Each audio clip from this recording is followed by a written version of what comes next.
Now you're always dropping mixtapes. What do you got going on for the third, fourth quarter? Yeah. Closing 2016 out, headed to 2017.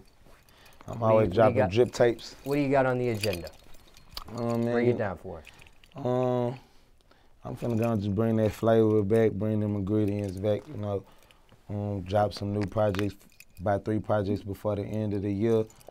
You know, I'm gonna drop Sorry for the Sauce 3, like my freestyle CD for my hardcore fans and my fans who just really appreciate lyricism and lyrics and talent, just being able to get on other people's beats and freestyle and showcase skill and be able to remake other people's songs and make them just as good as the original songs, or just bring back old memories and feelings, freestyling, not writing. Even though all my music freestyle, whether this a real song, original song I recorded on my own production, or freestyle to another person beat, you know what I'm saying? It's all out the dome, no reading, it's all freestyle.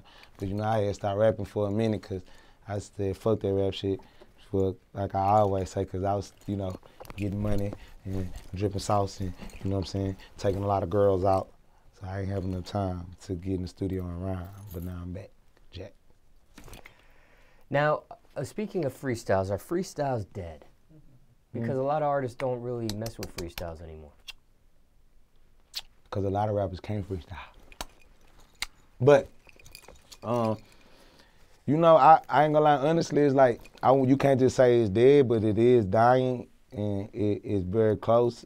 It's on its deathbed because of the simple fact of nowadays with today's generation of rappers and music and just technology, period, everything is, that's another thing too I want to say about it, like, everything is made a lot simpler now. Everything is shortened and simplified and modernized to make it easier. So music and the attention span is the same way. And so now, songs are not about substance. Songs really just about making hits. That's all people are worried about, is making a hit, making a club song, being on the radio, going viral.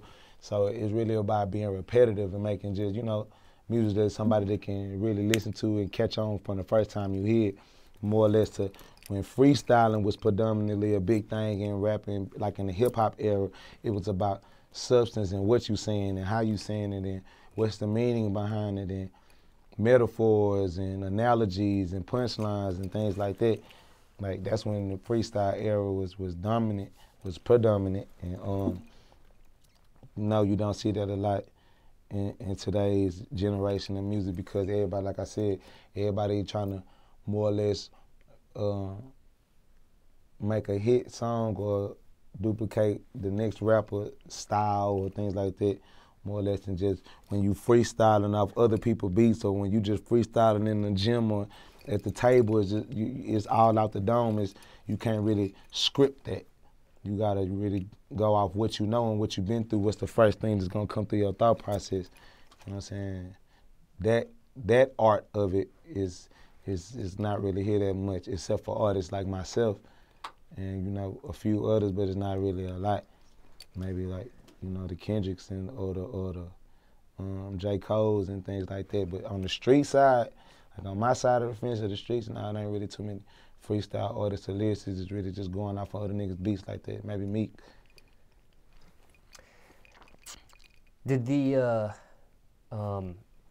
those diss records, the Meek Mill game diss records, where they were going back and forth at each other on that ooh instrumental, did that make things exciting for you? Do you think that made things exciting for the culture for people to freestyle on other people's beats again? That was definitely a freestyle that they did. It definitely was a big event and a big thing going on, but me, to be honest with you, I really didn't pay attention to it because I don't be paying attention to rap shit like that much. I do, but I don't, and I don't, especially when I feel like somebody didn't, and when I'm saying, I'm not saying Meek, I'm saying like on game behalf, like when I look at it just pure, like when you a gangster and you dealing with another gangster, street person, you really can't take it to rapping first. You gotta take it to the other side first and then you rap about it. You know what I'm saying? Like, if you don't do nothing physical or pull up on nobody first and then you just go rap about them or say stuff on stage, like, you know what I'm saying? So when I seen that aspect of it, I didn't want to pay attention to the rest of it because I felt it was weak from that point forward. You know what I'm saying? If I ain't gonna do that, get on stage and say this and that, I'm gonna do this and this. When I see somebody whoop whoop, but then I really just want to go rap about them. You know what I'm saying? I'm try to pull up on you. I'm pull up on niggas like whoever, whether you a gangster or you not a gangster. When Drake came to my city and had dinner, I pulled up. You know what I'm saying? That type of nigga I am. I'm putting up. We gonna talk to you in person. And then if it get physical or get ugly or whatever after that, then we can go rap about it. Or you know what I'm saying? Or whatever. But yeah, like I do feel like it brought up beef and controversy gonna always bring attention to people's eyes of the game or just what's going on in reality. That's why action movies and wrestling and contact sports are the most popular. People like to see controversy and violence, shit like that. So, but I meant it was, in my opinion, it was refreshing to hear two artists on a recent instrumental freestyling. Right. And they did and it probably was. I just can't speak on it because I didn't listen to it. Right, I got you. Know what I'm saying? I'm not gonna lie and say I did, but just the fact of freestyle artists of that caliber freestyling on those type of beats of other people, that's what we were talking about. Right. That element of the rap game or music is missing right now. And I'm bringing that back with my Sorry for the Sauce projects that I be doing. You know what I'm saying? Like how Wayne did the Sorry for the Waste and the dedications and things like his legacy of just being one of the greatest lyricists. Right, free, no ceilings, yeah, stuff like that. Being like that, just being a real, it ain't fuck lyrical, just a verbal animal, being able to really say whatever, whenever, however, and it stick, and it's amazing. You know what I noticed too doesn't really happen anymore is artists, even like yourself, you guys don't release the official instrumentals anymore. Right. Remember back in the day? I mean, people actually, used to do the acapellas. Right, because you be so scared. I do when I do service packs. I don't know if you a DJ, you know a service pack. Service pack, for the people that don't know what a service pack is, that's when you send your single to all the DJs that you want to promote or, be playing your record. You would send an instrumental of the song by itself. You send an acapella of the song, which is just the vocals without the beat, and then you send a radio version and a dirty version. So when I do send my service packs out to DJs, I do send them the original beat. But the rap game is so fucked up right now. Like you got Too Legit, like my hit song, Too Legit to Quit It. There's a lot of Too Legit to Quit It freestyles on the original beat. My producer for that song, he a big producer in Texas. He one of the biggest producers in Texas, J-Rag, 2 times. But on the world side and on the national scale, you know what I'm saying, he don't have no beats where you could just find like that. His beats coming directly off of one computer, not off of multiple massive studios and things like that. So for people to get that original instrumental, that's only because we put it out there through the service pack. But like as you said, in my personal opinion, why I feel like artists don't do that a lot is because niggas steal so much and copycat so much and, you know what I'm saying, overanalyze the next person's work so much to the point it's like, damn, people don't want to put the original beats out because technology got to a point where you can break down somebody's whole production from just having an actual file and really listening to it and knowing the instruments and like knowing the what is it called? Knowing the hardware and the software, like actually knowing what sound is what 808 is what. You can really break down somebody's production and then redo it. People doing that right now without having the real instrumentals. So I feel like that kind of play a part in it too because, it's really hard to be different right now and have a different sound or a signature sound or a signature beat pattern and things like that, like just what people know. Like when people know ooh or certain things about me or Rick Ross, Zaytoven pianos. Everybody have signature traits. So it's kind of like the rap game kind of used to have a luxury where the rap game had a certain level of pride and ego to where it's not like basketball per se, where a part of our training is to go into the locker room and watch film on your game. You see what I'm saying? That's since the beginning of the sport, it's been like that. Rapping was not like that. Rapping was see another person rapping, seeing them doing rapping and being creative and liking it and being influenced by it, but also trying to be completely different and representing yourself and your expression and your past, what you've been through, differently than that artist do. That used to be like the pinnacle, like not the pinnacle, but the ideal of the rap game.